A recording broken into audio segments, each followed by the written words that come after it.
Good evening, Rotorua. Tonight on City News, Water New Zealand Chief Executive Murray Gibbs says we're lucky to have an abundance of water in New Zealand. Western Okataina opens up to mountain biking this weekend, and we've got more ITM Cup news. Hundreds of delegates have been discussing the use, availability and quality of water at the Water New Zealand conference held at the Energy Events Centre. The Water New Zealand annual conference and expo includes networking opportunities, educational talks, forums and 165 exhibitors from the water industry. Environment Minister Amy Adams also spoke at the conference about the government's commitment to cleaning up our waterways. Water New Zealand Chief Executive Murray Gibbs said Rotorua was an ideal city for the huge conference, with just under 1,000 people attending. Mr Gibbs told reporter Carly Jackson that we are also very lucky to have an abundance of quality water. Things are getting a bit stressed with the water situation worldwide. 1/3 of the world's countries are now water stressed. Over the next 20 or 30 years, something like 2/3 of the world's countries will become water stressed. In the meantime, New Zealand is absolutely blessed. We've got something like 5% of the world's fresh water. We only abstract a tiny portion of that, something like 2 or 3% perhaps, out of waterways each year.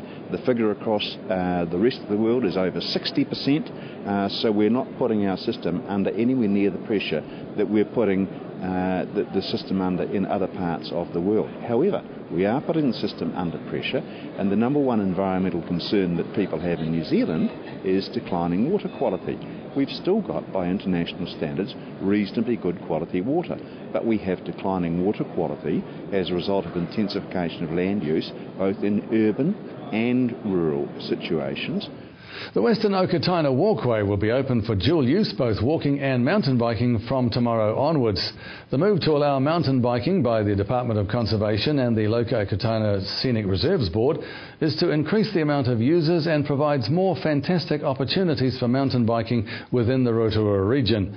Dock rangers say the old logging road dates back to early last century and is a wide road and has good sight lines and is well formed. Dual use on this track is for a 2-year trial period in order to better assess the effects of dual use on the track's surface. Management at the Rotorua Aquatic Centre have been awarded top honours at the recent Local Government Excellence Awards. Aquatic Centre Leisure Manager Louis Sylvester says the award was for the implementation of the Aquatic Centre Lean Thinking strategy. The lean thinking is really all about operational efficiency, and it's really all around doing more with less. And so a week and a half ago we had the opportunity to go to Auckland. We put in for the award about 2 months ago, and it's under the Building Organisational Capability category, and it's for the Society of Local Government Managers. And so we were really privileged to win the award, and it's been great for Rotorua, great for District Council. We're saying, hey look, we're making a difference in our business, and we'd like to make a difference in local government. And since that award, we've had 4 different councils come and they want to come and have a look and see what are we doing in council to do more with less. You know, it's a time where, you know, economically it's a bit of recession, and so it's about positioning your business smartly and how can we do it better for the community. So it's been really cool in terms of being able to be a part of that. And the Aquatic Centre has played a pretty pivotal role in saying, hey look, we can shine the light, so to speak, and be able to influence other businesses and how to be smarter and how to provide better service and how to be faster and obviously more cost effective to the ratepayer. Recruitment of the 60 staff needed at Rotorua's new Mitre 10 megastore started this week. The store will need up to 60 staff working 7 days a week, initially to unload up to 200 12-metre containers of product. In total, the store will require 75 staff, filling a mix of full-time and part-time positions. There are 60 new staff needed, and the remaining positions will be filled by staff who work at Mitre 10 at Rotorua's Central Mall. The positions are being advertised online, and the company had already been in touch with Work and Income to help identify prospective candidates. Glitz, Glamour, Energy and Movement are on the menu this month with the award-winning Daytime Concert Series latest offering Razzle Dazzle on tour. The Daytime Concert Series is presented by Opportunity, a company which presents over 200 concerts per year in 24 venues throughout the country. The series has become the largest employer of professional singers and artists of its type in New Zealand and has an exceptional young artist program which mentors and develops the incredible talent which New Zealand continues to produce. An 8-concert series is presented every year in the Variety of Daytime series, an eclectic mixture of shows ranging this year from the great hits of the 60s and 70s to Razzle Dazzle and the best of the classics. The Rotorua concert is on Thursday the 18th of October at the Rotorua Baptist Church. It starts at 11 a.m.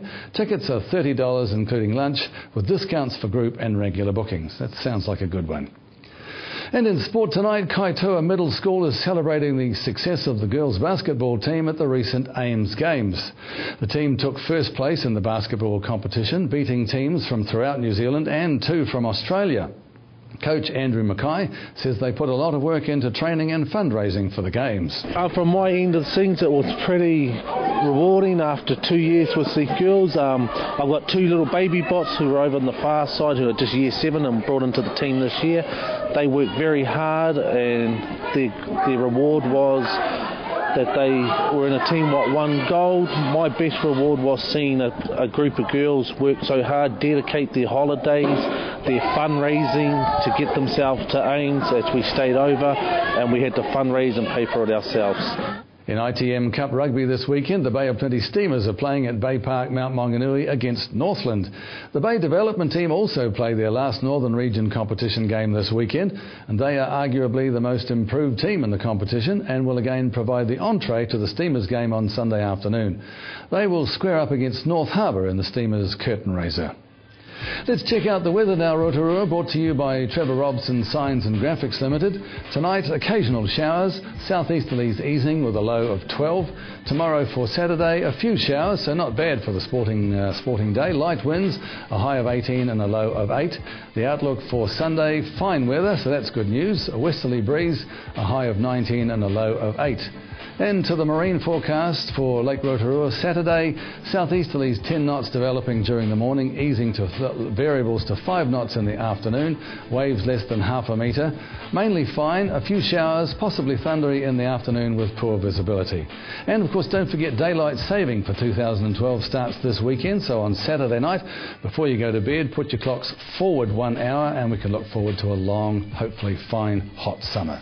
And don't forget to check out our program listings and upcoming events in our great city. You can go to tvrotorua.co.nz. Coming up after the break, Alan Solomon reports on our growing economy and talks to BNZ Managing Director Darren McGarvey, and we find out what Rotorua cricket is doing to improve the game in our region.